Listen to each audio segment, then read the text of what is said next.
like it. You want a podcast like it? Podcast like it's 1999. Podcast like it. Just podcast like it. Podcast like it's 1999. Podcast like it. You want a podcast like it's 1999.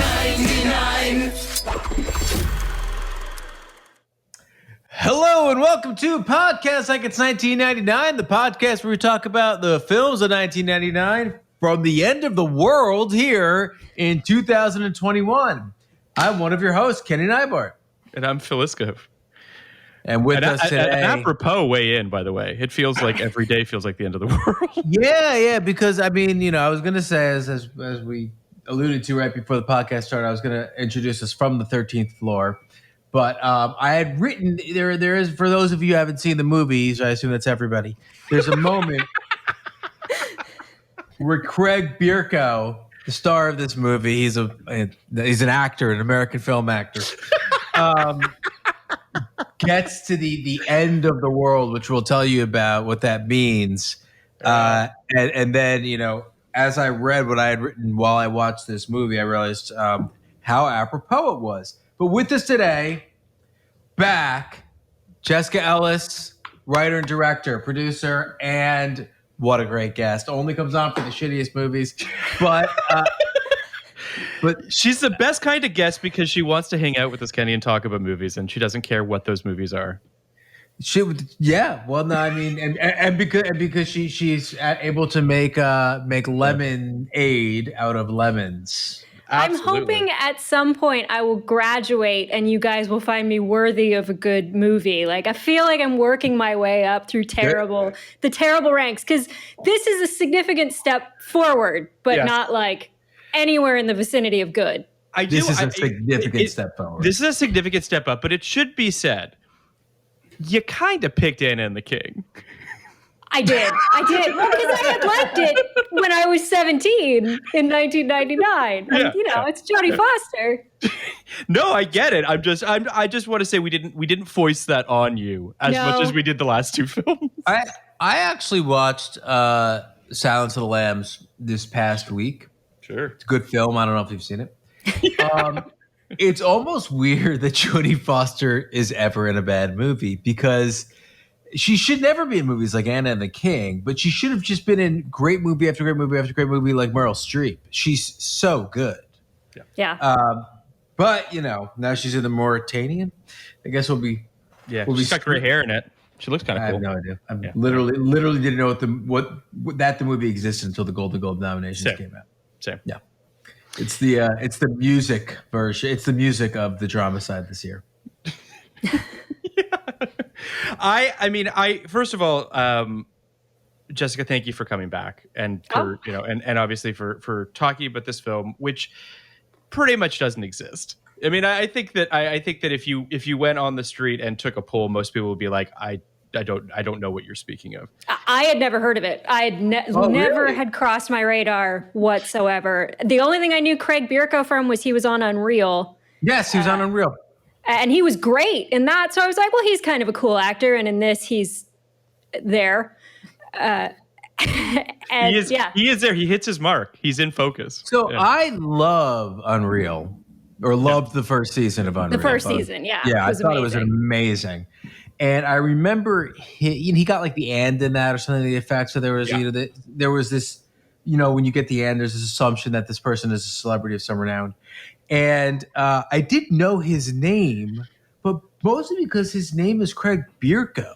It's one of those names like Brian Benben, where like you just know. I mean, I know Brian Benben was on Dream On. I don't know any else this guy has done, but I've never forgotten that there's an actor with the name Brian Benben.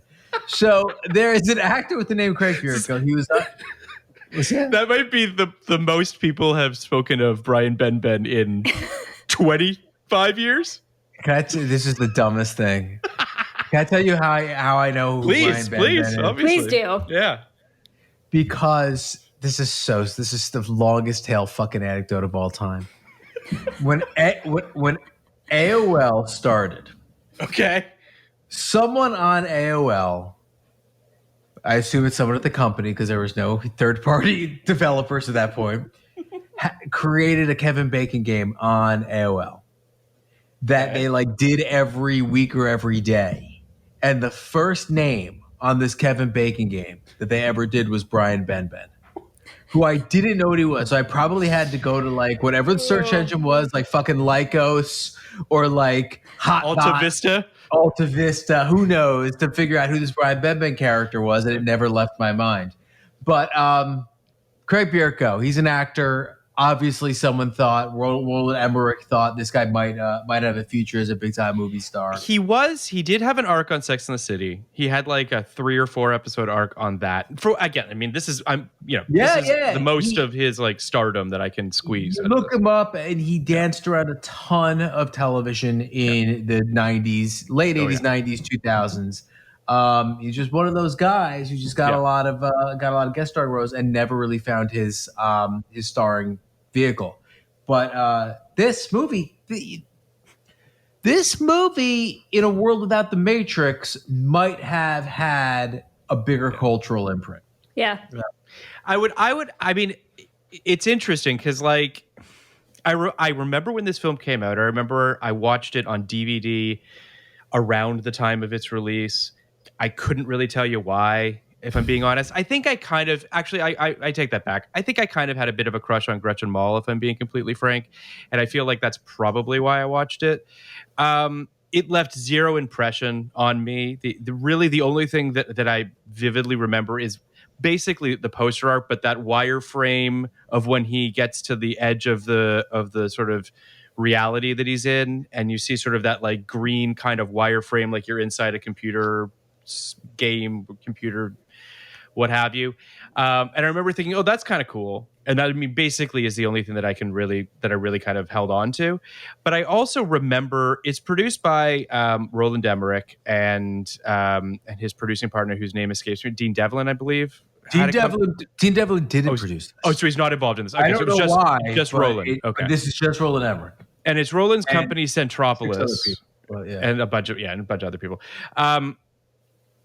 And I kind of like watching it the other day. I was texting with Kenny a little bit about it, and there's some interesting ideas here. It's not like, it's certainly not a terrible movie. It's just, I really hate to put all of this on Greg Bierko's shoulders, but like almost anyone else in this lead role, perhaps this film gets some traction. Am I crazy in that assessment? Like, he's just, you can't hang this movie on him. I think it was a combination of a lot of bad decisions. Like there are some really interesting ideas in it. Like, I think there are other stories you could tell in that world with that setup that would be fascinating. But it was like they made so many mistakes that just as a filmmaker, you're sitting there going, well, why did you do that? You just killed this. And why would you do that? Like, and it was just like incompetence across the board on the back of a really good idea. Yeah. I think also, this movie comes out crazily enough. It comes out right in the Memorial Day corridor of May 28th, which is also truly insane. I mean, this thing, you're not going to hold up against, I mean, we'll talk about the movies that came out on the weekend that it came out in, but like, this movie is screaming of like October. You know what I mean? Like, put this movie out in October and this movie might have made some money. Yeah. But why would they think that this movie, and also, I mean, as we've alluded to The Matrix, but The Matrix comes out 2 months earlier. It is still in the top 10 movies come May 28th. I mean, they couldn't have known that The Matrix necessarily was going to be the huge hit that it was, but like, give yourself some distance from the other alternate virtual reality sort of sci-fi movie. But anyway. Well, one of two, right? I mean... Yeah.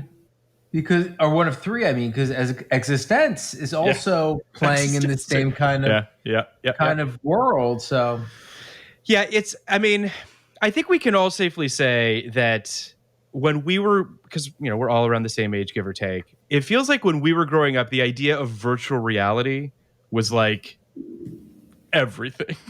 Like, it was infused into so much pop culture that... And I'm not entirely convinced that anyone really capitalized on it. like The Matrix did, in the sense that it went like even farther with it into the actual idea of like layers of consciousness and I mean, that's not. I don't even really think that's a virtual reality movie, but I don't know where you guys land on that. I feel like we've got a little far afield. I'm not sure this is a virtual reality movie. So Really? it's a simulation movie. So they're two Okay. they're two different ideas. Now I have like kind of a hottish take on this, but Okay. the philosophy of this movie is just as kind of potent, or maybe more potent than what's going on in the Matrix. The idea of what makes a sentient being, what makes someone with a soul, what's killing, what's alive, what's not alive, that's some deep shit. Yeah. In the Matrix, as anyone who's seen the Matrix knows, machine programs, the Mr. Smiths of the Matrix, are never treated as if they're anything other than things that are allowed to be killed because they're just computer bots. In this world, Craig Bierko's character explicitly says all the people within the world of the simulation are actual living things who think they're alive, and killing them is the equivalent of killing a person. That is profound to me, particularly in a world where they then find out that they live in a simulation and they also can feel and breathe.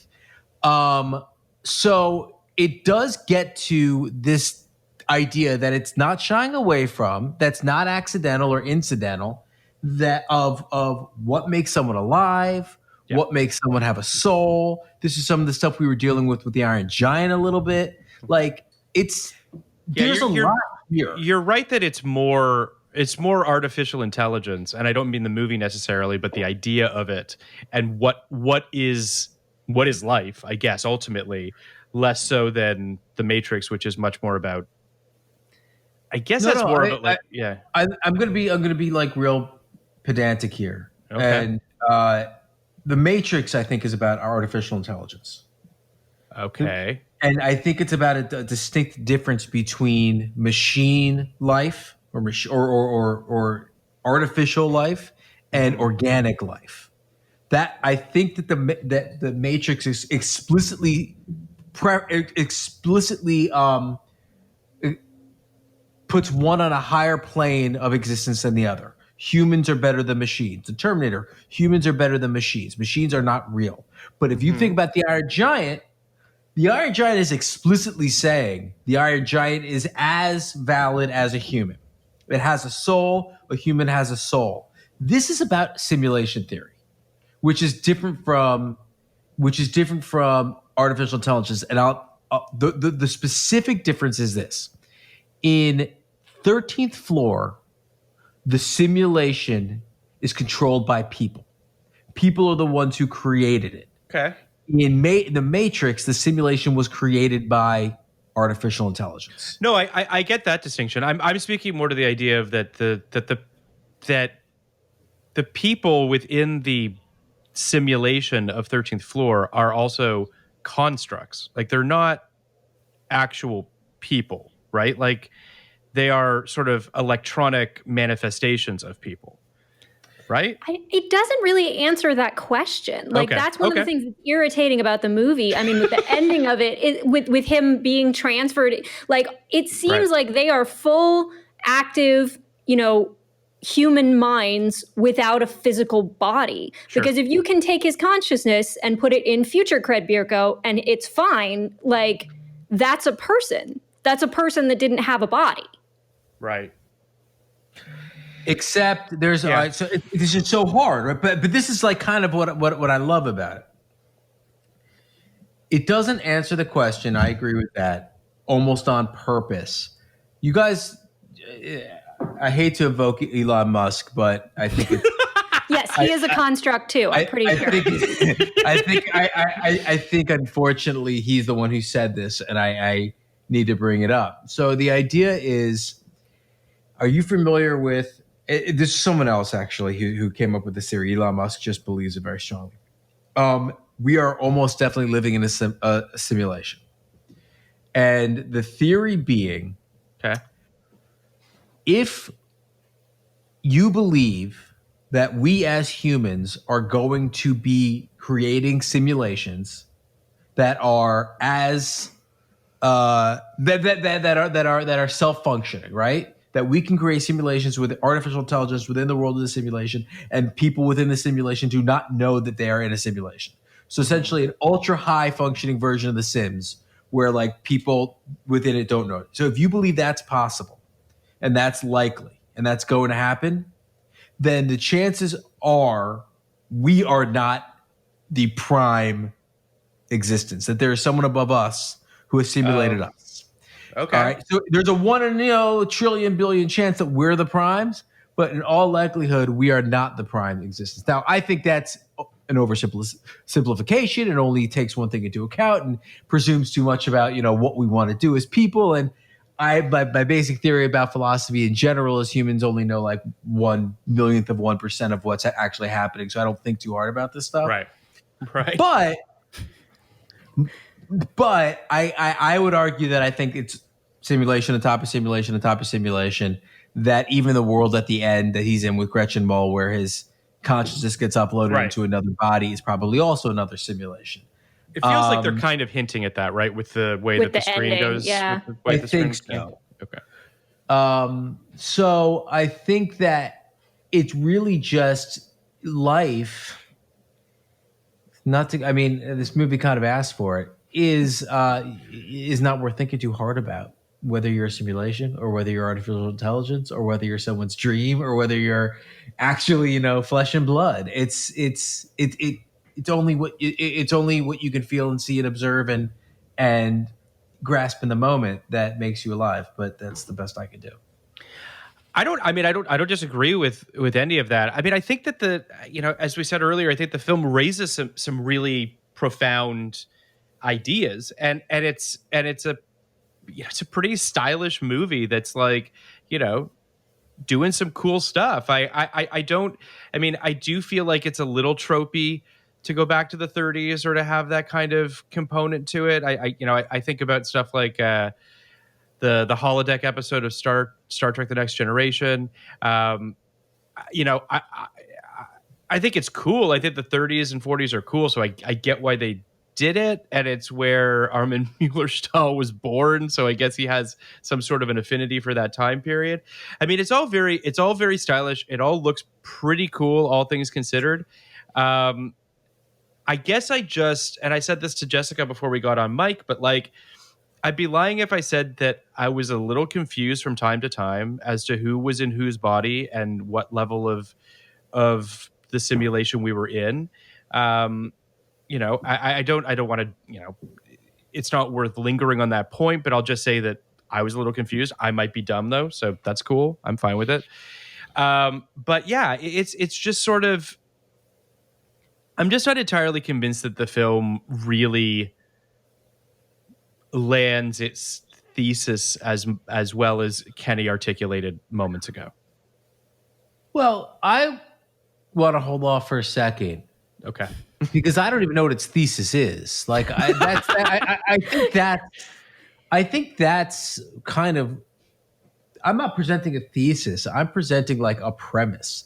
So I don't really know what its thesis is. Like, I think that is part of the problem. But I'm not sure that I'm saying what you just said earlier articulates something that I'm not sure the film articulates, whether or not it's the thesis or not. I have a feeling on that, which is I think it was ahead of its time when it comes to simulation theory. I don't think people were talking about this the same way that they talk about it now, particularly in the last like 3 years, when you have this like memification of the idea that we are living in a simulation because things have gotten so fucking out of whack that where people are just saying, obviously this is a simulation gone wrong. And that's led to a lot of like online, kind of curiosity about simulation theory and stuff like that. But I want to hold off. I'm obviously happy to talk about this shit all day. But when Jessica, when you were like, when you were talking about how it made all the mistakes and the the whys and the hows and the what have yous of this movie, what was top of mind when you were saying that? And I say that as a neutral question. I did not think this was a particularly good movie. It's hard to boil down to any one thing. There were just so many things that were slightly questionable. I watched it with my husband, and we both kind of just kept saying, like, this is like if you gave a brand new film school graduate $16 million. Like it had a lot of shots that there was no point to. Like the thing that immediately comes to mind to me is, why did he have to take his shoes off every time he got in the machine? And why was that highlighted with shots every single time they did it? It meant nothing. It had no significance. It wasn't interesting as a choice. It was just weird and so much of the movie was like all of these things where it's like they're making choices, and I'll always appreciate a movie that tries to take a big swing over one that plays it safe, but like nothing added up to anything. I mean, it was very much like something that kept cracking me up was that every time people would just, go to the end of the world or figure out they're in a simulation, their reaction was like, huh. And like, as opposed to like anything significant. And it felt so much like that was the movie. It's like the person came up with this idea that was like, well, what if everybody in a simulation was actually real? Huh. And that's it. And then they never thought further about the implications of that or the ethics of that, really. Like, it just stopped at the initial concept. And it felt like that kind of across the board in almost every department of the film. It does kind of feel like a not great episode of Black Mirror at times. Yeah. Where it's just sort of like, and listen, there are Black Mirror episodes that I absolutely adore. And then there are some that I just plain don't like. I think the show's a little hit or miss, but at the very least, I feel like with each episode, they dig pretty deep. Like they at least try to kind of unpack it in some way. This, to your point, feels a lot like, a college grad or a film student that got high one night and was like, what if? And everyone's like, yeah, what if, man? So, all right, couple of things. Agree with everything. Agree with everything you guys said. Like particularly you're saying, Jessica. Like, there's a lot of things I felt like stuff you write when you're really young. Stuff you write when you're really young. Like, I should give this guy a quirk. He takes off his shoes. But you learn pretty quickly that most movies that have characters with quirks have them for narrative reasons. So it does have that kind of vibe. I would say this movie is based on a novel. So it's not, someone's high idea. It might have been someone's high idea in 1964 when the novel came out called Cyberchron 3, but it was based on a novel. It was made as a 1973 movie, German movie, which called World on a Wire, which seems insane to me. I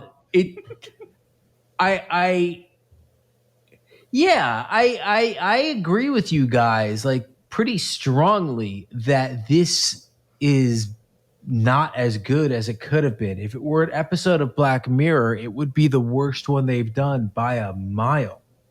It would be like the death knell of the franchise, where you would say, what has happened to my Black Mirror that generally knows what to do with an idea like this? Because I would say this movie doesn't know what to do with an idea like this, which is its fatal flaw. Right? In the end of the day, you have this idea. And the thing about this is, as I said, I think this premise is equal to or better than the premise of The Matrix. The difference is the execution of The Matrix and the philosophy of The Matrix and the character development of The Matrix and everything of the emotion of The Matrix, every other element of The Matrix, including the way it plays with its inciting incident premise idea, is brilliant and perfect, and it is my favorite movie of the year thus far. So I've certainly shown no shade at that movie. This idea is a little more interesting to me because I could believe it could happen, because it actually speaks to like what I feel about the nature of existence, because it's kind of less about enslavement and more about, opening your mind to possibilities. And it's potentially, it's really, I think about like validity a lot. Like, if you are living in a simulated world, why is that less valid than living in the world we are now? Why is it less valid than living, you having your head put into something and enjoying it like that? I think that stuff is kind of interesting, and I do think it offers a less judgmental view of this kind of world. because of it. Yeah. But there's so much about its execution that's garbage. I completely agree. I think Craig Bierko obviously was, either miscast or the only guy they could afford. And I think that the choice of 1937 LA, while being like kind of my favorite place to hang out in the world, truly like nothing more than like pre-war Hollywood like kind of gets me in the feels, so to speak. Mm-hmm. And they did some stuff I'd never seen before. La Cienega, before it was built up. How cool is that with the oil derricks? Like, that's cool shit. But it had this like distinctly Spielbergian vibe. Yeah. Like the John Williamsy score and the way it was shot, that the whole thing felt so tonally bizarre. I fully agree with you. The score in particular is really doing like way too much work. It's really, really too much. I think like what they, sorry, Phil, I think what they really wanted was more of a noirish vibe, right? Like, I think that's what they were going for, and like still romantic, but not romantic like this. I don't know. It felt like Indiana Jonesy. It felt like that kind of like, look at this world we've built. Look how beautiful it is. Or not a Spielberg movie, but like Rocketeerish or all the Spielberg knockoff stuff. Yeah. But I really think what they wanted was that old Hollywood vibe. That Double and For Deadly sure. vibe, that Raven Chandler vibe. So no, I absolutely agree with you. I feel like I don't think you watched Fringe, Kenny, and I don't know if you watched Fringe, Jessica. They did it. There's an episode of Fringe. Cool. So there was an episode in the season 2 called Brown Betty where they do a whole film noir kind of thing where Walter's telling a story to a kid. So whatever. But it's playing in the same sort of sandbox. It also, I not to beat the Black Mirror thing to death, but San Junipero does what this kind of wishes it could be doing on a certain level. Like San Junipero is about this idea of like, an afterlife within some sort of a simulation and what have you. That's obviously much more of a love story, and it's much more about sort of identity, and gender fluidity to some degree and all that sort of stuff. But this film feels like it has no kind of patience to stick with an idea for particularly long. It's really kind of bouncing around a whole bunch of things, which is also obviously a bit of a problem. I just want to give a synopsis real quick to our listeners who might not have seen it. A man awakens to discover a bloody shirt in his house and his boss murdered the night before. Did he do it? Why can't he remember? The 13th Floor tells a story of a computer scientist running a virtual reality simulation of 1937 as he quickly becomes the prime suspect when his colleague and mentor is murdered. It's a sci-fi thriller that explores the ominous possibility of computer-simulated universes where people only believe they are real. It was written by Joseph Rusnak and Ravel Centeno Rodriguez, I believe. That was and directed by Joseph Rusnak. It opened on May 28th, 1999 in 5th place behind Star Wars Episode 1, Notting Hill, The Mummy, and Entrapment, our favorite movie that we did earlier. So we have that. It would go on to make $18.5 million on a $16 million budget. It's got 30% on Rotten Tomatoes from critics, 64% from audiences. I could not find Roger Ebert's review, but I was able to find a snippet of his 3 out of 4-star review for this film, where he says, a marvelous film right up until its inappropriate ending leaves you feeling betrayed. Sure. The New York Times said it was a stylish but overplotted and ultimately illogical combination of science fiction, mystery, and romance.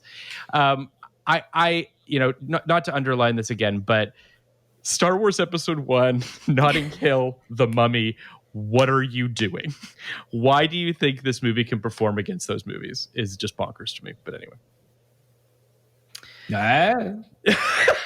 I'm assuming that they thought they had a really cool premise and they thought people were going to come out for that. I guess I really don't know, or they just quite frankly knew that it wasn't going to work and they just kind of dumped it and hoped that they could figure it out. But the critics roasted it, except for Ebert. What's interesting is, I don't know if you remember this, Kenny, but I think it was in the mid 90s. Do you remember Dark City? Do you remember that movie? Yes, Ebert's favorite movie. Ebert fucking loves Dark City. Like like he loved that movie. There's a little bit of Dark City in this movie. Yeah. You know what I mean? And I can see him sort of him kind of latching onto that. That's my assumption. I love big swings. Yeah, sure. So I'll take this over, a boring fucking movie any day of the week. I was into it. I was somewhat riveted. Obviously they didn't stick the landing or stick the second act or stick the first act, but there were any of the stages. There were ideas here that were cool, but I think that Jessica kind of nailed it to me when she said no one seemed to be caught off guard when they find out they're in a simulation. kind of a big deal, right? Pretty big deal. Kind of a big deal. I mean, there's an existential thing here that just doesn't happen in this movie. That would have to happen in this movie, particularly one that traffics so heavily on emotion. This is about losing father figures. This is about fake daughters. This is about inheritance and legacy and love and abuse. And there's a lot of things here that they give lip service to and then are afraid to actually dig in any deeper. So again, this is a noble failure to me. Probably made by people who tried their fucking hardest and went about as deep as they were able to go. It's interesting. The other thing I would say is this happens every once in a while where you have this movie came out 6 weeks after The Matrix, right? Something like that, or 2 months after. Yep.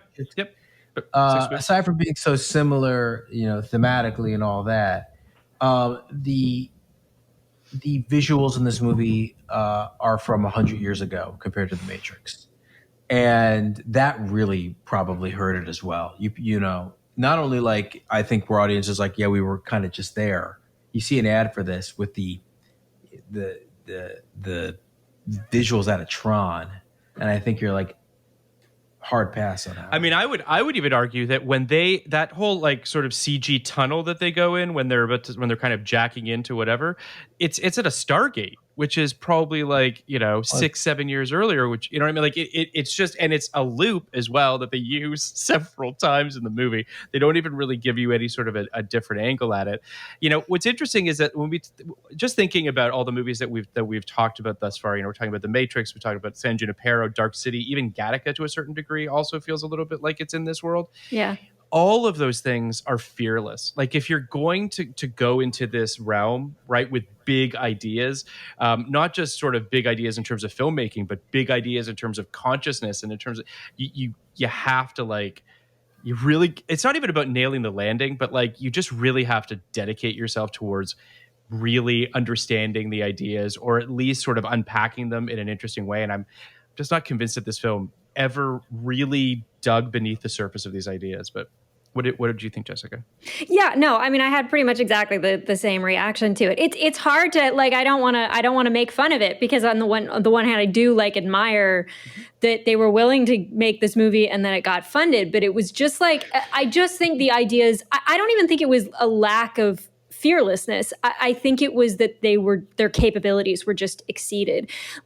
Even something as basic as why 1937, 1999, 2037? What do those have in common? And there's a theme that goes through of deja vu and people recognizing each other. And it's the detective in the 1990s stories is basically a noir detective, but why specifically those years? Why does it matter?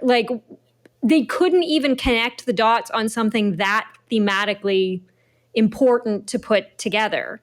And that just kind of seemed like the issue with the whole movie. It was just over and over again. It's this could be interesting, but you're deliberately making it not. It's like a first draft of everything. The really interesting ethical question that is raised at the very end, and I think is probably the most interesting thing in the whole thing, is the ethics of Gretchen Mol intentionally having her husband transplanted into a body so she can murder him and bring back her lover in his body. Now, given the Wonder Woman 84 argument that's been going on the last couple months about consent and body swapping. Like, holy crap, there's a whole version of this movie where Gretchen Mol is the antagonist and is setting this up to murder her husband. I'm okay with her murdering her husband, but he's abusive and terrible. It begs the question, what were the simulations for? If the whole ethical argument in the movie is that her husband got in there and started killing people for fun and the other guy was sleeping with young girls, like, have these people ever played a video game? What the fuck were they supposed to be using these for? Like, this is 99. Shadowrun was out. You know, video games, simulation video games were already happening and people were using them to kill people and have a lot of sex. And it's like, what was the point of the simulation? What was the intended usage of it? That's never even asked. Big problem. Yes, that's a big problem. This is a situation. I mean, and this just speaks to, again, being a little over their skis, not having a lot. $16 million is not exactly the big budget you need for a movie like this. Sure. But it seemed like they had a multi-billion-dollar, world-changing technology run by 3 guys on the 13th floor of a random building for no real reason. For no real reason, to go in there and hang out. I mean, like, it would have cost less to build Westworld, I think. Which, by the way, is another one. Another one where Westworld's central thesis is what's real, what's a soul, what makes for a valid human, or a valid sentient being, I guess. So I think that they had the hardest part. They had an interesting idea, and they flubbed on all the easy things, all the questions that anybody would ask. Like, okay, why is it here? Okay, how does this connect to these people? Okay, what do they feel when this happens? And then how does that have? These are obvious questions.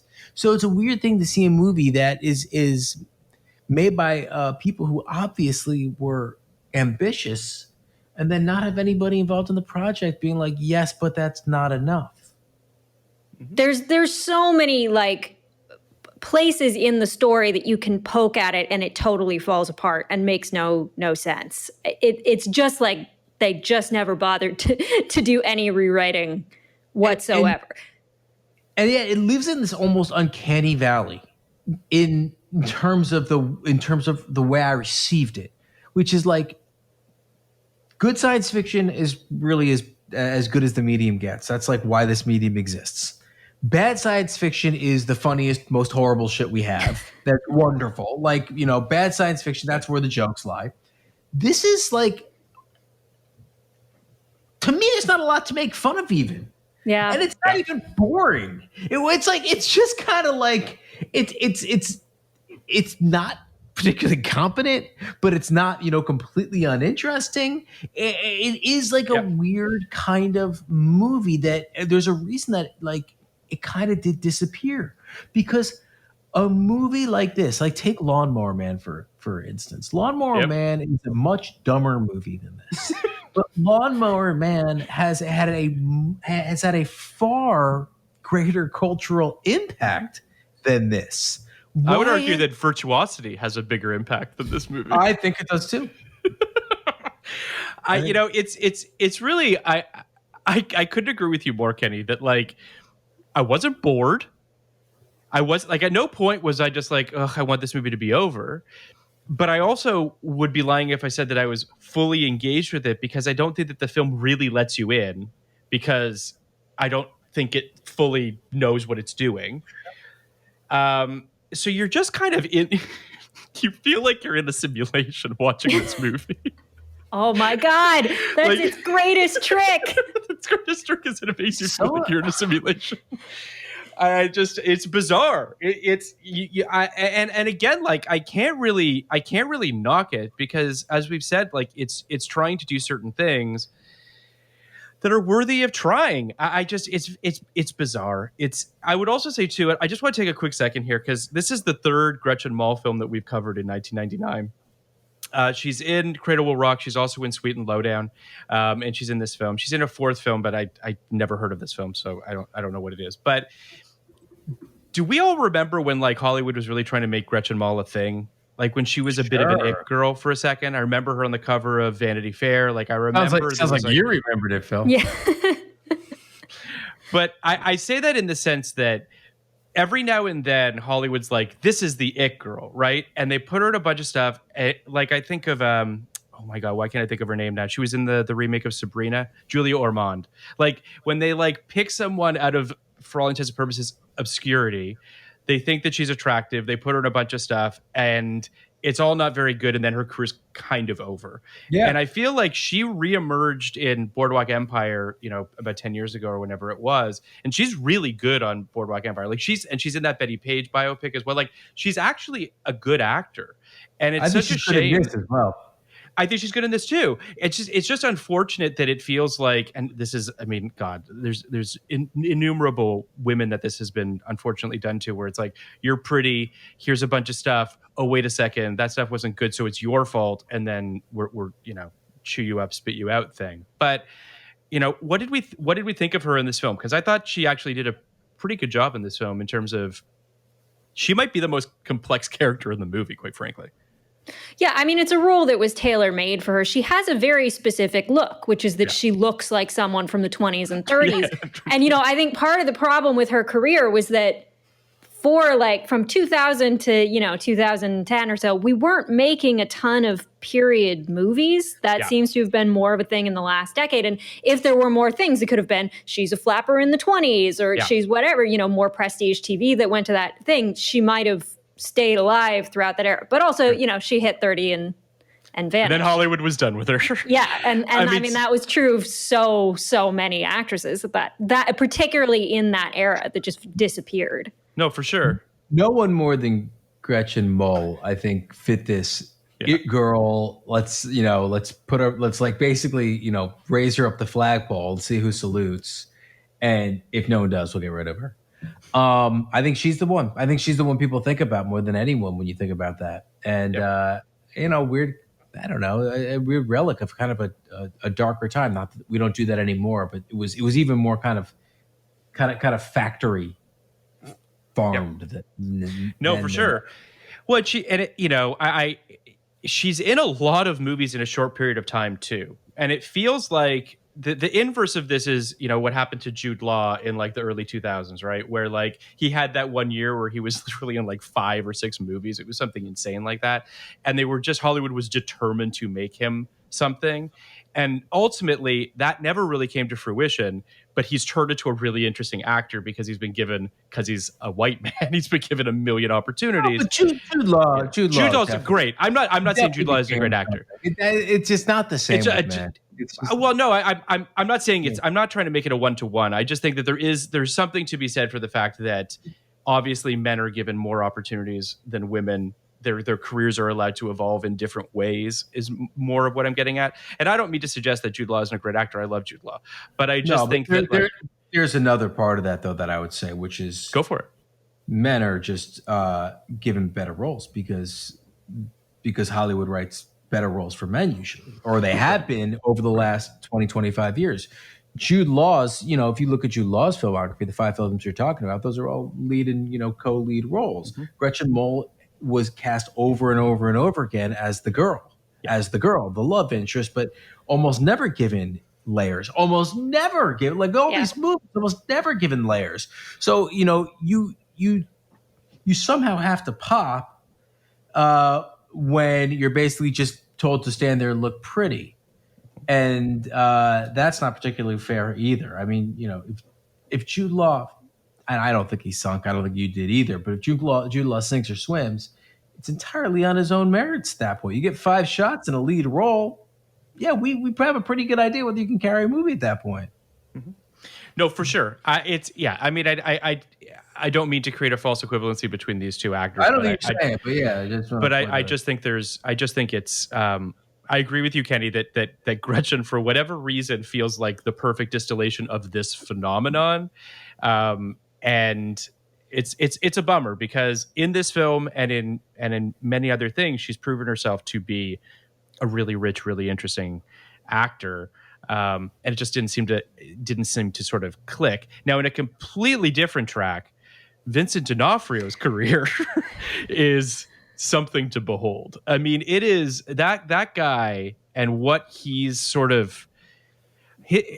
I don't know. I find him just fascinating. Just in general, I think he's a really interesting guy. But like, I'm just pulling up his filmography here just to walk through it very, very briefly, just for what it's worth. But like, he's obviously in Full Metal Jacket. That's when he gets everybody's notice at that point. It's very early in his career. He's Thor in Adventures in Babysitting. I was going to say. He's super hot. I know he looked so good. It was weird.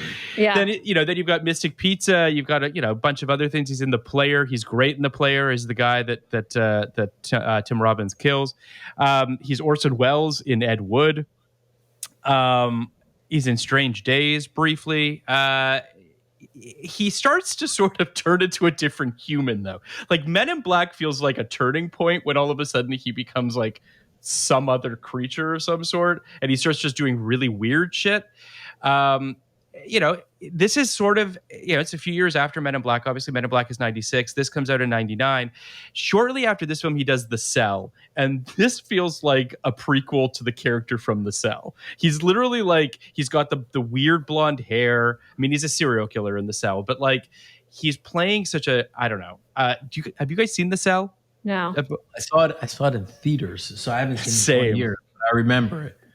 The Cell, you should watch The Cell, Jessica. I'd be curious to hear your thoughts on this. Probably not going to happen, but okay. It's a very, very strange movie. But it's an I don't know. interesting movie because for a lot of reasons. I remember not hating it and kind of being scared of it, even though I was 18. Yep.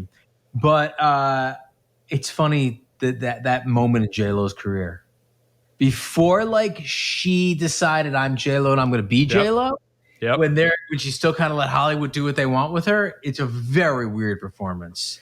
Well, the three square peg. The three actors in that film are J-Lo, Vince Vaughn, and Vincent D'Onofrio. Those are your three leads. Like, what movie does like? By the way, Vince Vaughn too. Remember when Vince Vaughn used to be like, "Yeah, we're not. You're pretty good looking. You can play off most of the leading ladies of the day. Like, it doesn't matter if you're funny. Go into this fucking movie that makes sense. Go be in that shot-for-shot remake of Psycho." What I couldn't believe about Vincent D'Onofrio in this in the 1990s setting in this movie was that the way they styled the character looked so much like Philip Seymour Hoffman in Twister.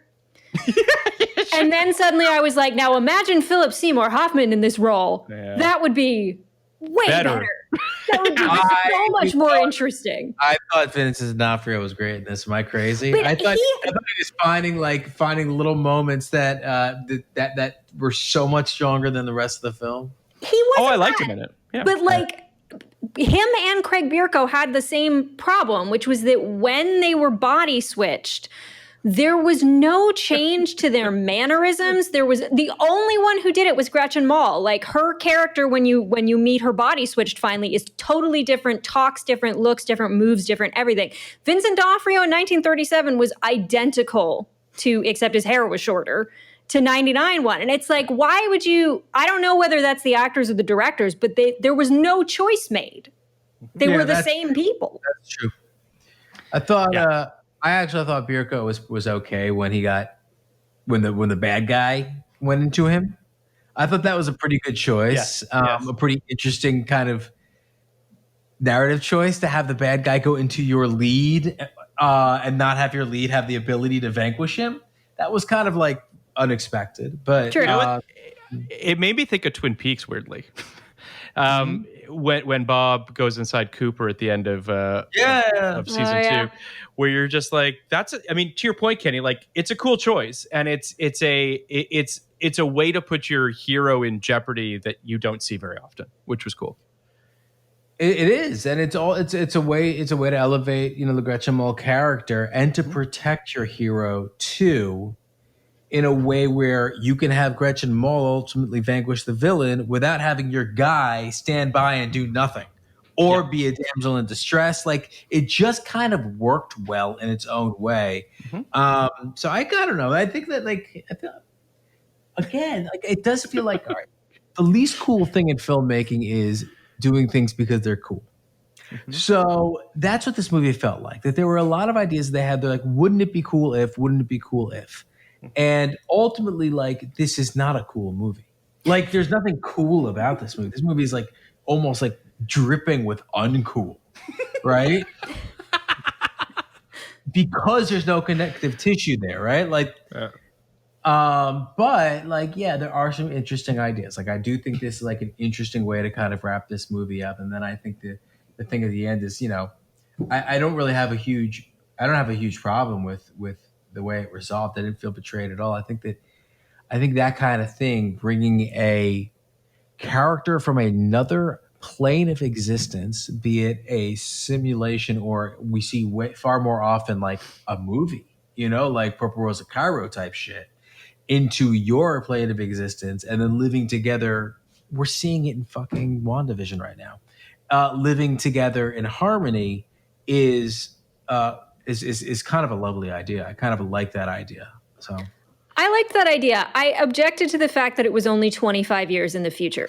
That seemed really stupid. Like Gretchen Mol would have been alive when the 1999 stuff was going on.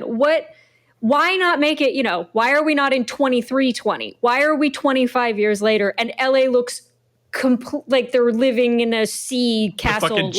It's like the Jetsons. It's like, I don't know. I think about that shit all the time. If you said something, I'm not arguing for it. I'm just like, if you said something right now in 2050 LA, would you have it look pretty much what it looks like now with more smog? I don't know. Like you'd have it. That was 25 years ago. Like I think they thought that like we would have done better by now. Which, by the way, 99, we'd heard of climate change. We knew things were going to get problematic. I also want to say too, like his apartment at the beginning of the movie, when it's like he's living in some sort of an Egyptian modern something or other, where it's just like, what? Who had an apartment like this in 99? It should have been a hint, Phil. It wasn't R99. It was a simulation.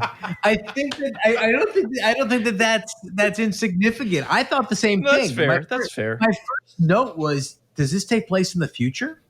Because like it was absurd. And then he had a voice answering machine. Yeah, he had an actual hit the button, listen to it, out loud answering machine. Again, like this is absurd.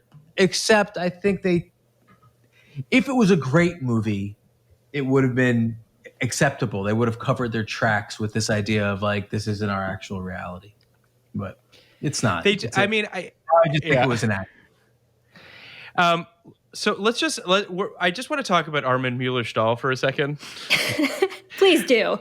Because first of all, I love him. He's great in the game. I love the movie Avalon. We're going to be covering Liberty Heights at some point, which is part of that Barry Levinson Baltimore universe.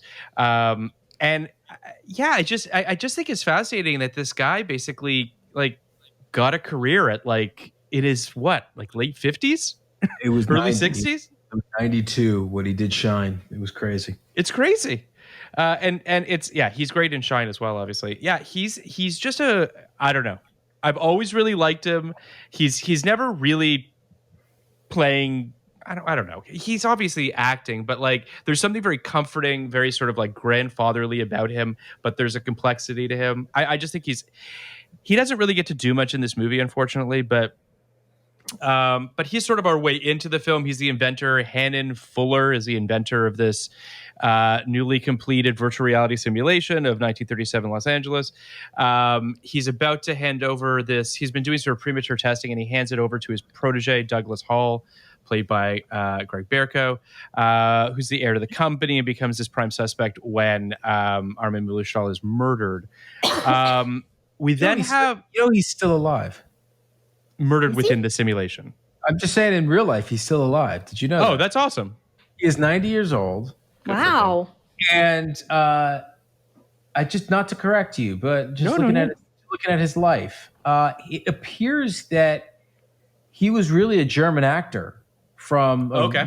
a young age, right? 26, he does his first film, but they all seem to be German and actually French for whatever reason. He was in Kafka, which is the Soderbergh movie? Yeah, his second that's movie. cool. That's cool. But after that, it really is the first time, at least I had ever heard of him, was Shine. That was 96. And then he was in that 12 Angry Men Showtime movie that had all those famous actors in it. You know, Jack Lemmon won the Emmy for it, or didn't? No, I think he did. I think Ving Rhames won that Golden Globe. Correct. But he was in that, and then he was in The Game that year, and then he really took off as an American actor from there. But yeah, it seems that he, you know, almost like Christoph Waltz, like had this very long career before he kind of came over. That's cool. So then Dennis Haysbert shows up as Detective McBain, and I can only think of The Simpsons when I hear the name McBain. But so he shows up. I listen. I like Dennis Haysbert. I don't know that like he's necessarily perfectly cast in this role, but I don't know. He's fun. Did you like him in this, guys? He was fine. He was fine. I mean, he was doing, you know, he's doing like a deep noir detective impression, and that was enjoyable. But again, he's one of the ones that finds out he's a simulation and is like, "Oh, are you gonna turn me off? Like, really? You're joking about this?" It's like, you know how now, like, we've all lived through a pandemic in the last 4 years and everything, and we're all getting very blasé when something horrific happens. Like 9/11 hadn't even happened when this movie came out. What the hell was this attitude of total detachment that everybody has? Now I would say, are you going to turn me off? I'd be like, please turn me off. Yeah. Can you reboot this thing, please? Dennis Haysbert obviously is our oddest actor. He's America's great. oddest actor, because this is what I know Dennis Haysbert from. Major League, of course, where he was Pedro Serrano. And then Heat. He was in Heat. he was in Far From Heaven. Yes. Yeah. Wow. He's very good in Far From Heaven. Yeah, he was like the third lead, and it was a really important role, and it was crazy for me to see Pedro Serrano do that. But I'm pretty sure that came after he was David Palmer, where he was America's first black president. Correct. And you know, he paved the way for Barack Obama. Everyone knows that. But he's the insurance guy. Yeah. Now he's on all the ads, and they call him on the ad, "Safe Driver, Save More." They don't even use his real name. He doesn't get a name. Of course, it's Pedro Serrano or David Palmer. So he's Or had Detective this, McBain. Yeah. or Detective McBain. He's had this really, really bizarre career where he's had a few really iconic roles. He's a very good actor. He has this like Morgan Freeman-y voice where he like has done tons of voiceover work because he just sounds like comforting and authoritative. And now he's just a pitch man to the point where the the commercials make fun of what a pitch man he is. I can't think of anyone else who has such a bizarre, like 30-year pop culture career. I don't think a lot of people even know his real name for real life. Do you guys? I couldn't agree with you more. It's funny because when he popped up in this, I thought of Major League, which we obviously we covered in our 89 Patreon, and I was just like, this guy's got range, man. Like he really can do all this stuff. It's great. So he shows up, and then Douglas meets Jane Fuller, who's the daughter of Armin Mueller-Stahl in this simulation, although he never had a daughter, which we find out. There's a very confusing thing where when Jane is explaining it to Craig Bierko, she's like, well, he tricked us because he changed his will. And it's like, well, why would you have been in his will to begin with? He didn't have a daughter. And he just found out this was a simulation. So what did he change it from?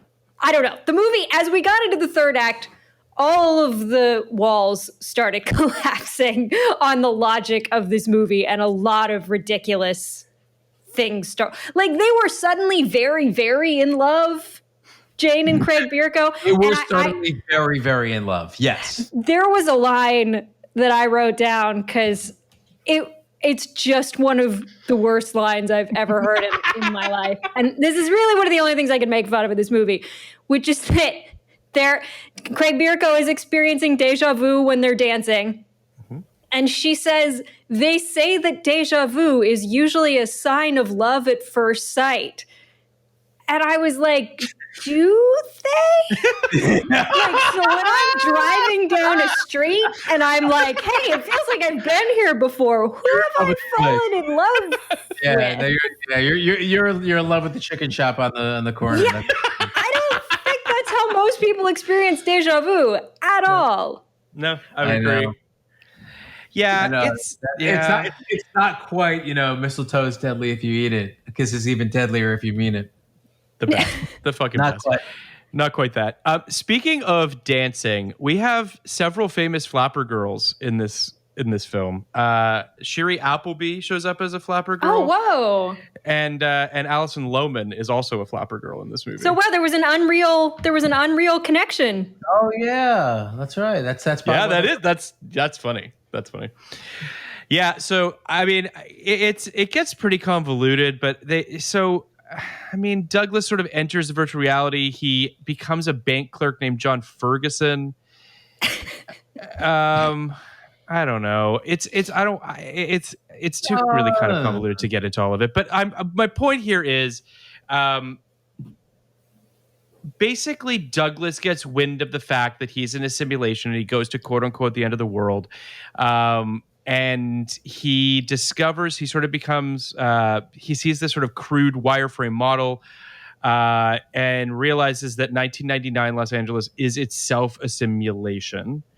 And then Jane sort of explains the whole... It's pretty easy to get to the end of that simulation. I agree. Yeah, you just had to get basically out of LA. And it also begs the question, why in God's name would you build a simulation of 1999 Los Angeles? Of that specifically? Because you want to, I don't know, do Magnolia? You want to who is clamoring to live in 1999 downtown LA? Yeah, I don't know. Who is obsessed with 1999? What idiot? Yeah, what a dumb year to be obsessed with. What a stupid thing. What idiots are pretending like they live in 1999 at all times? I've spent 3 years living in 1999. All right, so this movie was made for you two people. Apparently. And no one else in the world. But yeah, essentially, she explains to him the whole situation. His world is one of dozens of virtual worlds, but this is the only one in which the occupants developed a virtual world of their own. So, which is the idea. That's simulation theory idea, is that worlds on top of worlds on top of worlds. I think it stands to understand what I'm saying. It stands to reason that their 1999 world or their 2024 world is not the end, that you could build worlds on top of that and worlds on top of that. Right. There's really no way to go, which is also where I thought they were going with the Matrix, but they never actually went there with the Matrix. I also... Reloaded doesn't really make sense to me unless you really think Neo is Jesus, but... there's another thing that I forgot to mention, which is that at one point when when McBain tells Douglas that Jane doesn't exist, he then goes and meets Natasha Molinaro, who is working at a grocery store, who is also played by Gretchen Mol. And that's part of the dominoes falling for him in terms of realizing that 99 isn't real. I can't figure out as we talk more if I'm like, this movie fucking sucks. Or this movie kind of fucking rules.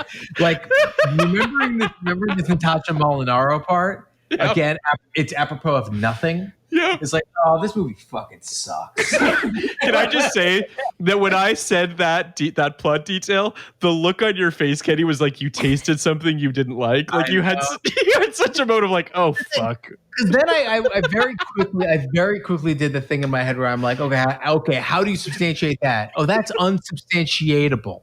That absolutely makes no sense. I'm sorry, what exactly were we trying to figure out here? That she like the Natasha Molinaro in that world is a grifter or a con woman or someone who's constantly like assuming identities, or works. Like I don't know what we're supposed to think. Nor is that how I think that like they wanted this whole thing to work. Like again, I do actually, as is our tradition on this show, and Jessica comes on, I want to talk about another movie at the end. Oh God. But beautiful. I can't wait. Because you brought up Wonder Woman 84, so let's do it at the end. Oh yeah, we're gonna talk about that. Oh boy.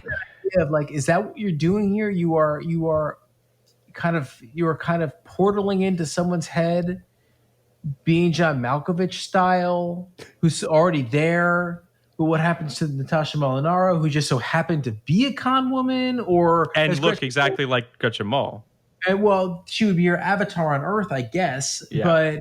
But that's not what happened with David, or maybe it is. Actually, I think it is, because that's why. Let's keep going.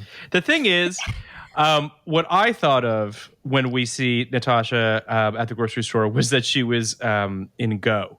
In Go, yes. Yes. Yeah, we were suddenly in a very different movie. Yeah. Xerxes. But it also just speaks to, once again, these are bad. Like, whoever designed these simulations is stupid. Because, like, at one point, Vincent D'Onofrio transports into his 30s self while he's driving a car. And, like... And crashes. Right. And if you die in that world, you die permanently in your world. So why would you not have set start points like video games had already had for about 12 years?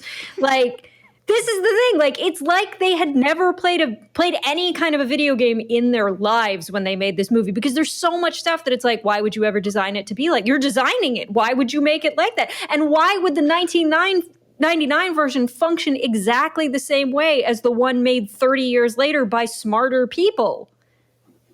These are all good questions. Yes. Just movie logic stuff. This stuff. But I also wonder, like, why? I was going to respond because it's not a video game, but I can't follow that up by telling you what it is. Yeah, what is it? What is it? Again, like, if you're not supposed to kill anyone, you're not supposed to have sex, you can die there, and you have to transport in wherever your avatar is. Like, what the hell is it? What is the point of all of this? Like, there could have been a thing. It would have been real easy in the 99 era for them to be like, we stumbled into this technology, we don't know how to use it, this is so big, we're not sure if we control it, whatever. But they didn't do that at all. Like, it seemed like it was all designed to be this stupid. It's pretty bad.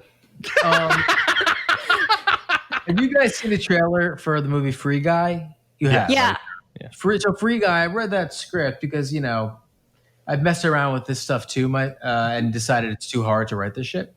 But so Free Guy will be interesting because it is a funner version or more fun version of this idea. Like a non-playable character within a video game kind of gets sentience and realizes not so much that he's in a video game, but like that.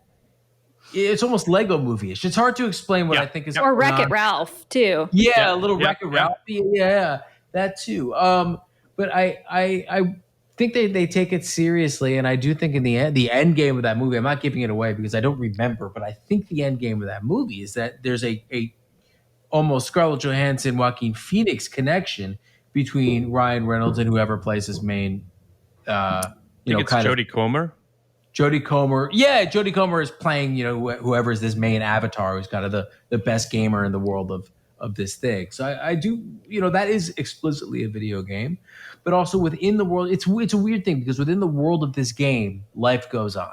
Yeah. And that's an idea that I think is interesting in and of itself. Like I get the non-playable characters' lives going on, but what happens to the playable characters in this world? Like, does Jodie Comer's character just sleep? She doesn't play for 3 days. Is she just in a coma? Or does she just sit in her room? It's funny that you said, Kenny, that it's too hard to write these, because I thoroughly agree with you because of exactly what we're talking about right now, which is that these movies beg you to ask these questions and to look under the hood. And if you don't have fucking answers, like this film doesn't have answers, you're like, well, fuck that movie. Like it had these things have to be built like a Swiss watch, and they're really hard to do well. You also Go ahead. You need a kill switch almost, right? Like that's what's like so rough about these movies is like, okay, I went through all the bullshit of writing one of these movies, right? Where like our main character finds out he's in a simulation and I don't even want to give it away because I might make it one day, but the point is like he finds out he's innocent. Fuck it. No one listens to the podcast. He finds out he's the glitch in the simulation. I love this thing. You told me about this. Yeah, it's a fucking great idea. Finds out he's the glitch in the situation, and he's the reason that everything's going haywire, and they have to like, flip the switch and the mess with the glitch. But you do like the 13th floor. You do like almost necessarily wind up in a situation where you're like, well, if they're the simulation, don't you want to meet the people who made the situation? Then you want to talk about how these two things talk to each other, and like, are the simulation people valid? Are they real? Do you want to? That's why when I say you almost need a kill switch, the Matrix kind of did that. The Matrix kind of said like the people or the creators creating this world had a very specific reason for this world being the way it is, and that was to use all the people as batteries. They can turn it off whenever they want. It means nothing if they do. They can build another one if they want. They can have 50 more, but this is not like built for people for no reason. It's a very simple fucking reason. So yeah, you're right. Like very quickly, these movies turn inside themselves and start pissing you off as someone who is like hellbent on making sense of what you're watching. Mm-hmm. If the logic doesn't work, you just check the fuck out, and you're just like, well, what am I even doing? But what you were going to say something earlier, Jess? I don't know. Oh yeah, I was thinking about this compared to The Matrix, and I have not seen The Matrix recently, but I do think where it dodged a lot of the problems that this has is by allowing there to be a mystical component to it, and like a sense that things were really getting, philosophical, and that not everything was going to be explained, and that there were mysteries within the world. Because the second you introduce the like, oh, we can't all know everything thing to it, you have a nice little escape route out of, well, why the fuck is this happening? Which I think the Matrix abused over time, but like they needed it. And this seems like the makers are totally in control of the simulation and should have all the answers, and we're not given an explanation as to why any of this is occurring. And that is a problem. Although I have to say, like, on the other hand, I appreciate that this movie is kind of a straightforward, it takes it like a drama approach to this. It's not trying to be artsy and mystical and out there. And I find that more accessible, but you just have to have the answers. And this did not have any of them. There's soft sci-fi and there's hard sci-fi, and this is hard sci-fi. This is an attempt to say this is what might happen if people really were able to create this technology that is theoretically possible.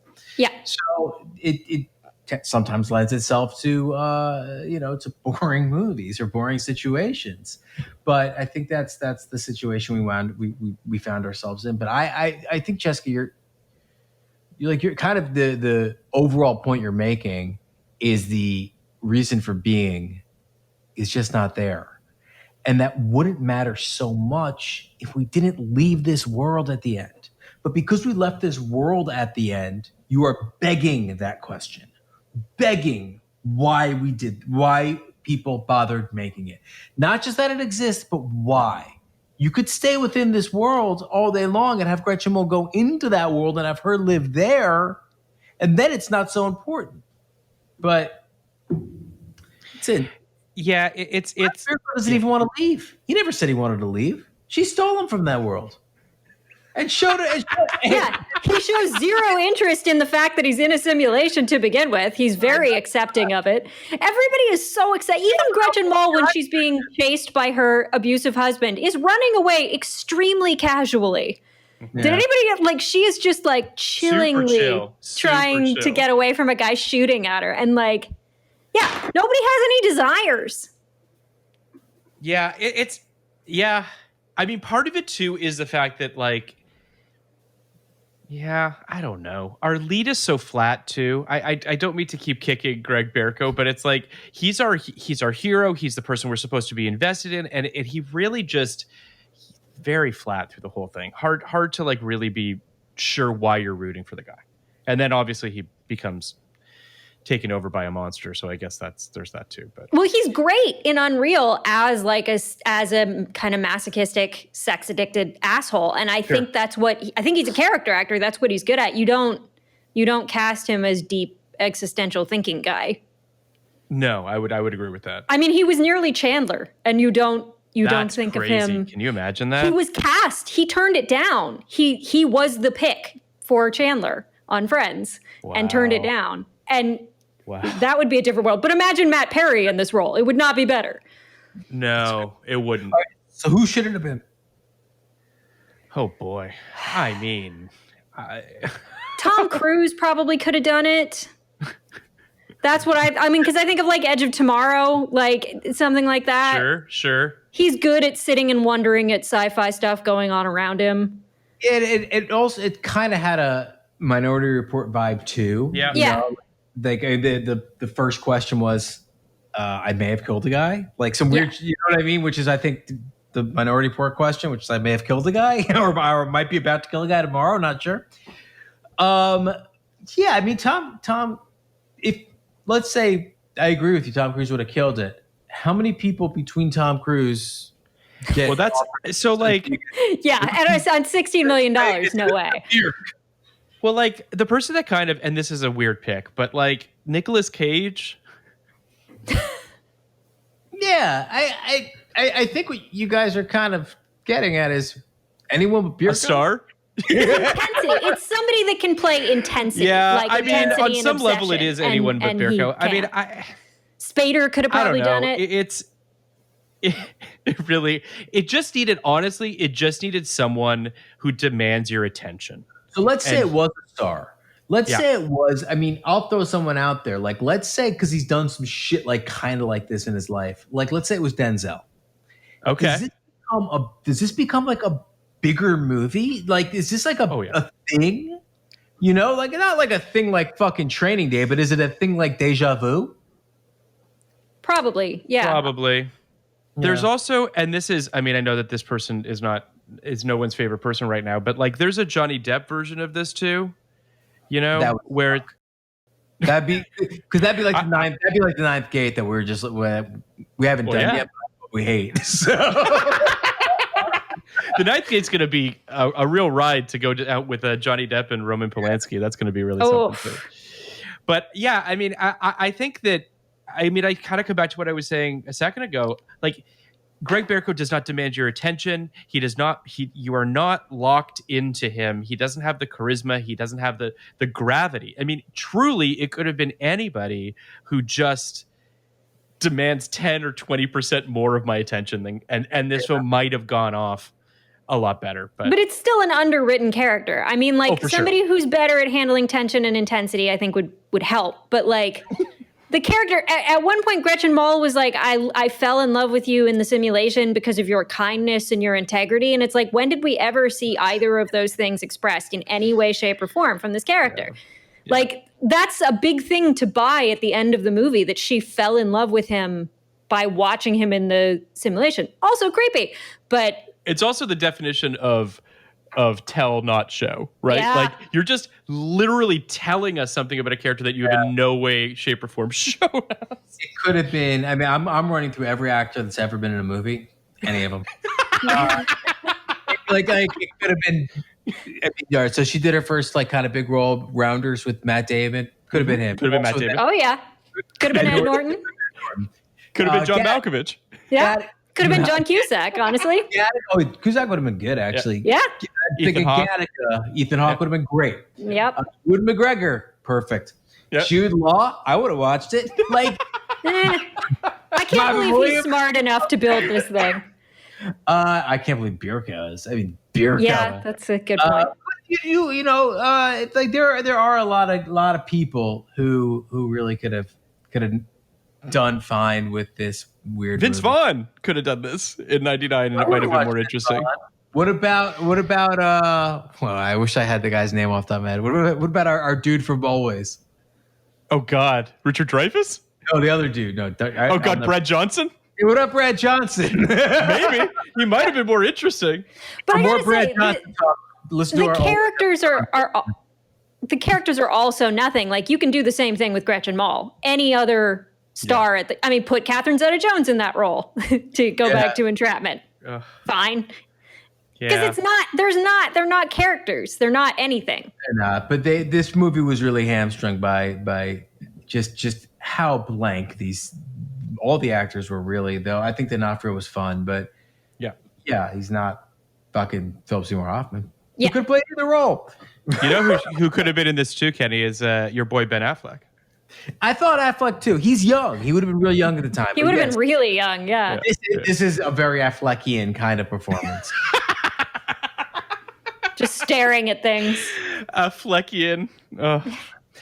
Well, let's rate this so that we can talk about Wonder Woman 1984. So I saw this in 99, as I mentioned. I mean, it left, as I said, very little impression. I would say I gave it a 40 in 99. Like, it didn't mean much to me. I'm gonna give it, before this podcast and after this podcast, I'm in the low 50s. I'm at 53, 54. Like, I wouldn't say to a person, don't watch this movie. Like, I don't think that this is a do not recommend, because it's kind of got some interesting stuff in it. It's got some pretty decent performances and what have you. But I don't think I can go higher than 54. But what about you, Kenny? I went 55, Phil, so we're in the same neighborhood. Feels right. But I'm going to go up just a little bit, because I think that I'm going to go to 58. I think that there is there's a utility to this movie. If you are writing or working on a certain type of film, or if you're interested in a certain type of film, or if you're interested in a certain, in simulation theory, I don't think that this is without value. I agree with that. Like a lot of movies are. Now, like we said, I don't think it's good, but it does some things really well. It has some really good ideas. I respect the ambition. I respect that, I respect that they seem to really give a shit about what they were doing. All of our foibles with this movie didn't seem to come from a lack of care. It just seemed to come from a lack of ability, which is a sad, horrible thing to say, but what can you do? We're, sad, horrible people. So 58 for the 13th floor. If you asked me before, I would have thought I would have given it a 25. So good for them. There you go. Jessica? I am going to say a 49, and a good 40 of those are just because the idea is great and fascinating. And the rest of it is, I actually really enjoyed some of the cinematography in this. I thought they shot downtown LA in a way that looks cooler than 98% of people ever shoot LA. I thought the focus on the buildings and all the kind of sweeping aerial shots of the buildings were unusual and neat and reinforced the 30s connection. And the 30s stuff looked pretty good too. So I liked some of the production design aspects, but yeah, it just doesn't hold together. But I really appreciate and give a lot of credit for the swing. Yeah, I mean, that all sounds right to me. I mean, I think we're all hovering in the same area of having issues with it, but it being definitely the best movie Jessica's ever seen. Yeah, it's definitely no entrapment. All right, so what would you give Jessica Wonder Woman 84 so we can set the conversation? I'm so bummed out by that movie. The big argument over the body swapping thing kind of I dismissed, because body swapping is not a real problem, so I don't think consent issues around it are a real, consent issues are a real problem. Yes. But the consent issues of someone who's been body swapped is not something that happens. Yeah, so true. That I thought was silly. But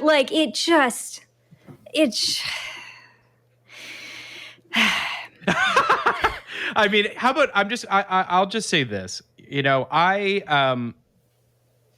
I was surprised a little bit by the reaction to it on film Twitter, I guess is the best way to. I mean, the online reaction to it was a little surprising to me, just because I thought it was a pretty silly movie. I don't know that I gave it as much thought as other people did. And that's possibly my own fault. I mean, I think that there was stuff in it, specifically with the Middle Eastern portrayals and some of that stuff, which absolutely is problematic, and they should have known better, and they should have done a better job with that for sure.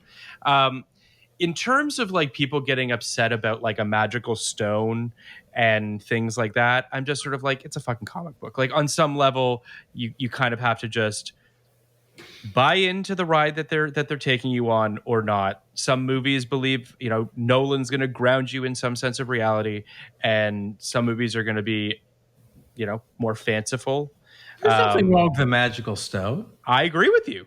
It's a movie. That magical stone's the least of its problems. I agree. The comic book details of it, I didn't really care about. I just didn't understand what the hell the movie was supposed to be about. Oh, yeah. And I think the two villain problem was a huge contributing factor to that. And I really liked the Pedro Pascal stuff. I thought his story, isolated on its own, of him being kind of a Donald Trump figure and the whole stuff with his own kid and all of that, I found that kind of empathetic, and I was interested, and I love him as an actor. So I enjoyed that. But like all of the Kristen Wiig stuff, and I love her, was so bad and so dumb and so lowest common denominator version of what that story could have been, and the concept of Diana's power and how it looks to other people who don't have that power, and the corruption of that and all of that. Like, it was just stupid, and it had a stupid ending. And the third act totally fell apart. I agree.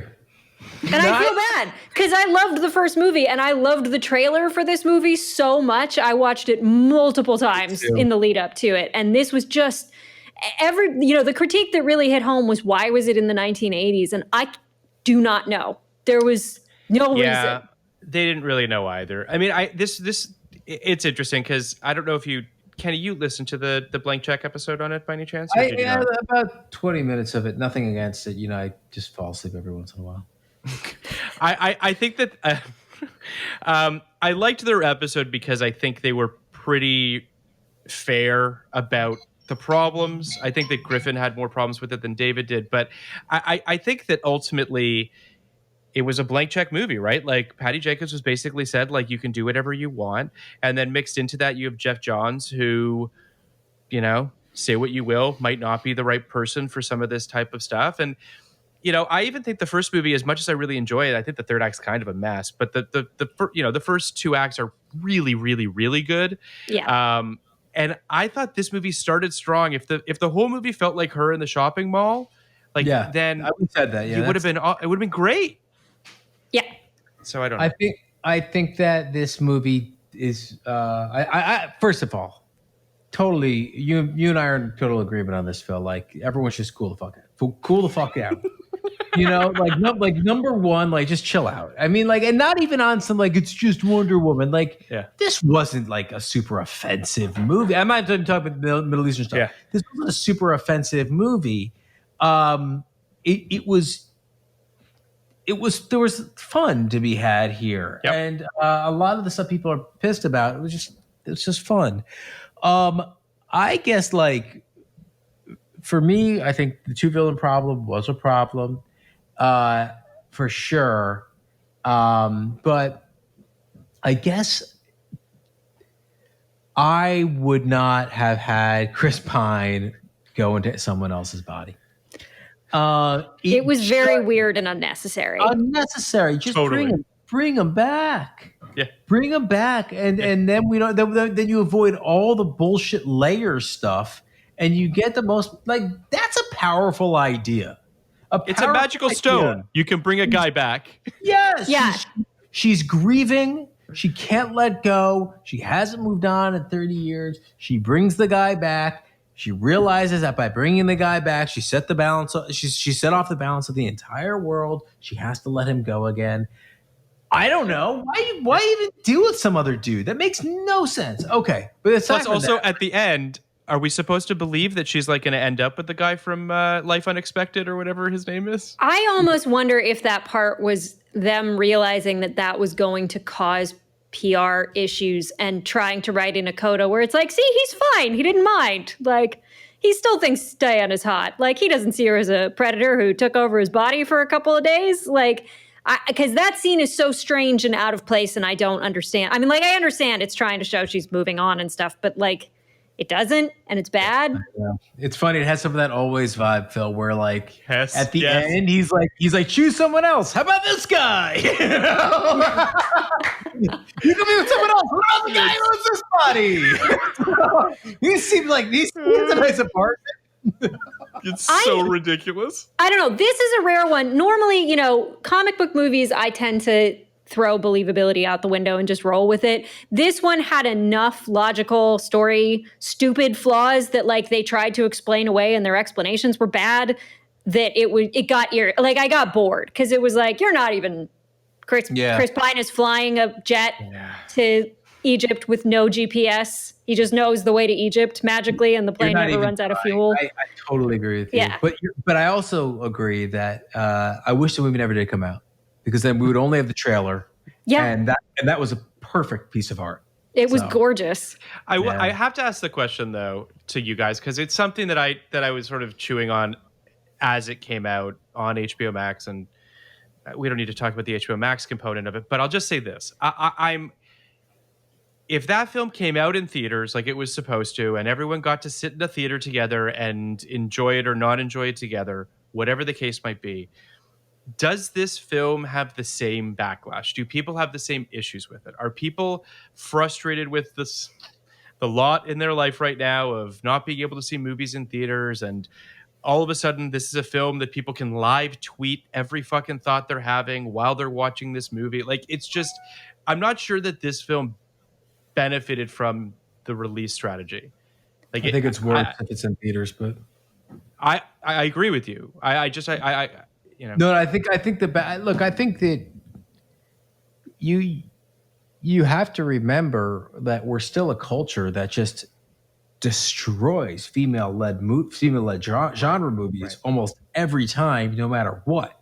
Yeah. So the fact that Wonder Woman was able to kind of sneak in under the radar, which is what it did, right? Like, Wonder Woman is Wonder Woman, so it's not female Ghostbusters. She's a tertiary character in that Justice League, and she was kind of able to sneak under the radar and surprise people. Same with Patty Jenkins, who is not, kind of a very prominent. She was not a very prominent director at the time. She directed one really well-regarded movie 10 years before, and the whole thing felt like a nice little surprise that fan bros can look at and say, "Look at me, I'm not just an open misogynist. I liked Wonder Woman." But I think that Wonder Woman 84 was set up to fail no matter what, right? It was set up the bar was very high, and I think a lot of bros on Twitter were ready to kind of shoot it down immediately. So I do think that if it was a big tentpole, Memorial Day weekend or July 4th weekend film, and it was at this level, and you had a lot of people being like, hey, you're not going to tell me the biggest movie of the year is going to be some chick movie. I think it would have been even worse. And I think if anything, people were a little more open to it because we didn't get shit for a year. So I think that's a guess. Yeah, I don't. Just what do you think? I don't actually know what I mean. Like, I was very predisposed to like the movie. Like, we set up like our big 10-foot projection screen, watched it the day after Christmas. We were my husband was super excited to watch it. He really was excited for it. And I watched it on Christmas. Yeah, it was such just a downer to realize half an hour in you were bored. Like, it was just kind of boring and not coming together. And I don't know. I mean, I think toxic fandom is driving everything down, and the component of social media in that is a huge downward force on any movie that comes out, particularly comic book movies, just because they have a large amount of bros. Yeah, it was disappointing that the film wasn't an absolute grand, like, that just wasn't a home run, right? That it didn't come out of the gate and was just great. It would have been great if it was. So there was the disappointment factor on that level. And then it just felt even worse to be online during it and to just see this sort of, the pylon was also just that much more upsetting. But so I'm very curious, Jessica, if you've seen the movie that we're covering next week. We're doing Xenon, Girl of the 21st Century. Have you seen this? I have not. No. Have you seen this film? You haven't seen this one? I haven't. It was a It was a Disney Channel TV movie that came out in '99 about a girl who lives on a space station with her parents, and then her parents ground her to Earth to live with her aunt. And it's actually weirdly a movie about an insurance scam and a guy who's trying to crash the space station in order to cash in on insurance money. So who knew? That's amazing. It is something. But we have a friend of mine, an actor, Jennifer DeBella, is coming on to talk about that. It's a weird movie, guys. People really love it. My roommate, and it seems like most of the people that I know that were, I guess, 8 or 9 when it came out were big fans. So I'm excited to drop that episode. But more than anything, Jessica, I want to thank you for coming on again to talk about the 13th Floor with us. Oh, I am always so happy to get to talk to you guys. It's like having friends. It's so nice. Yeah, it's totally like having friends. Other human beings for an hour and a half. That's a good day from my book. Oh my God. And obviously you're going to come back and we're going to incrementally get you to a place where like you come on for like a great movie at some point, but like we'll get you to, we'll make that happen. But we definitely can't wait to have you back. I really am looking forward to what your next movie will be, Jessica. One of my favorite things is because Phil's just like, she's doing 13th Floor. I'm like, all right. In Phil's defense, like the movie on the list that he suggested that was the only one I had seen on the list was Jacob the Liar. So believe me when I say we got lucky that I picked this one. Jacob the Liar, we are going to do in 45 seconds. It's going to be a 45 second pod. I saw it in theaters when I was 19. Whoa, you might be the only person. You might have to come on then. I lived down the street from an independent movie house at that point, and it was like a summer and all my friends were gone, so I just saw everything, and oh boy, that was... Into it. But we're going to have you back, Jess, and it's going to be great. Yeah, let's aim for something that got 40% on Rotten Tomatoes. Oh, that'd be great. Yeah. That'd be a good bar. We'll get there. I think you're like, well, people liked Entrapment, but they're morons. 40%. People do like Entrapment. 40% is what we're shooting for. Okay. Yeah, we'll make it happen. All right. Well, thank you again, Jess, for coming on. Podcast like it. You want a podcast like it? 1999.